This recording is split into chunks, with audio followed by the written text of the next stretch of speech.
Former acting Homeland Security Secretary Chad Wolf telling Maria on Sunday Morning Futures that the lack of enforcement is fueling the surge. Listen.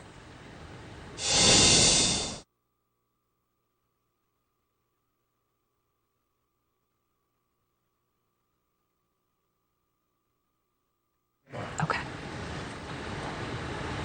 Joining me now, former acting Deputy Secretary for the Department of Homeland Security and Heritage Foundation Visiting Fellow Ken Cuccinelli. Ken, good morning to you. Great to see you this morning.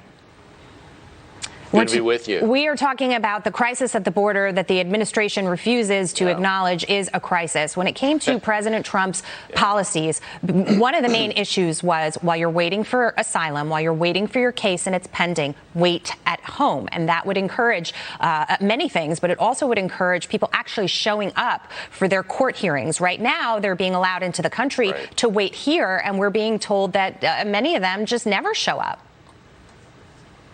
Well, many of them aren't even being given court hearings. They're not even being put in a deportation process. And, you know, you mentioned the drop in deportations and the explosion of illegal crossings. Those two are related.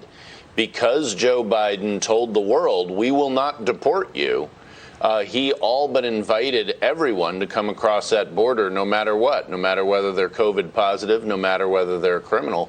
They come across the border. And so we're seeing numbers that in raw numbers we haven't seen in 15 and 20 years. But even back then, when we had an occasional month hit these, they were all single adults.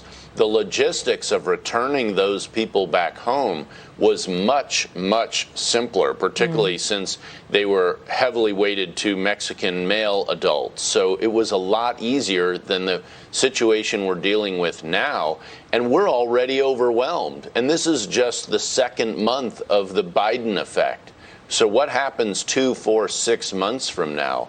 We are not on a good trajectory, and it is very clear this administration knows what they need to do, but lacks the political will to face off with their own radical left base to actually implement the enforcement steps necessary to protect the United States. Yeah, and that seems to be an internal problem since President Biden stepped foot into the White House, that he sort of ran on a more moderate campaign, but is having to bow down to this kind of pressure. You know, journalists are complaining that they haven't been given access, that we can't really tell the story accurately. We're being told by Senator Barrasso, for example, that he had to delete photos and footage of what we're seeing down at the border. You've got situations where sometimes the children, the unaccompanied children, are being packed in 4 times the pre-COVID limits on those facilities, and nobody's doing anything about it.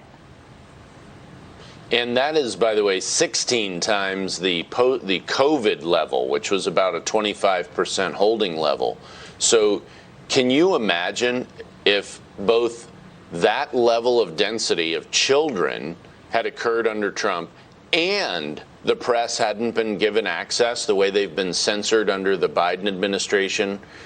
It would have been, you know, the world would have exploded, right? And we see barely a peep out of the mainstream media. So it is an important story to cover, but let's not kid ourselves. This is intentional. This is not an accident.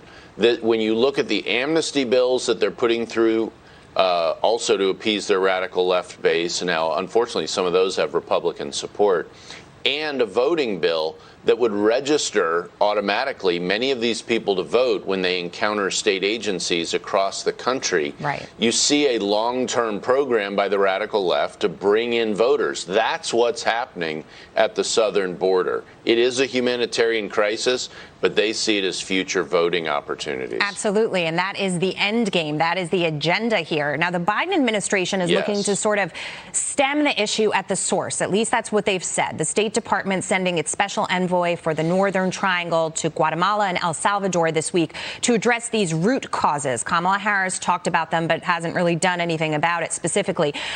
Ken, you know, look at the root causes, climate change, whatnot, and many folks are saying... No, that's not a root cause. Well, all they're saying, whatever the root causes are, is that what the administration will do is increase funding and aid to these corrupt governments, solving no problems at all.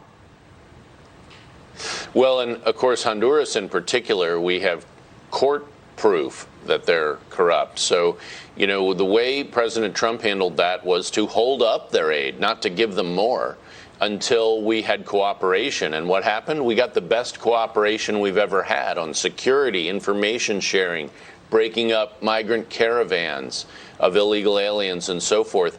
And this administration, literally within days of coming into office, President Joe Biden shredded those agreements, a dozen agreements easily, including the Remain in Mexico program, which you referenced implicitly in the beginning of our discussion here, where people had to wait while they were claiming asylum in the United States. Mexico cooperated to keep them in Mexico.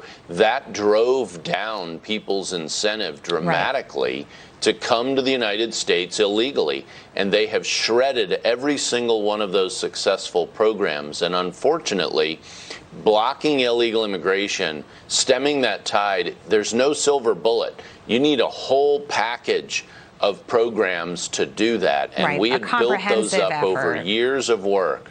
Yeah. That's right. And so then the biggest lie they have is they come in and say, well, we inherited a broken system. No, they came in and systematically shredded what was in place. Yeah. And what we get is record-breaking illegal crossings during a pandemic. Ken Cuccinelli, thank you so much for your time this morning. We do have to leave it there, though we could discuss this on and on. Good to be with you. Thank you so much.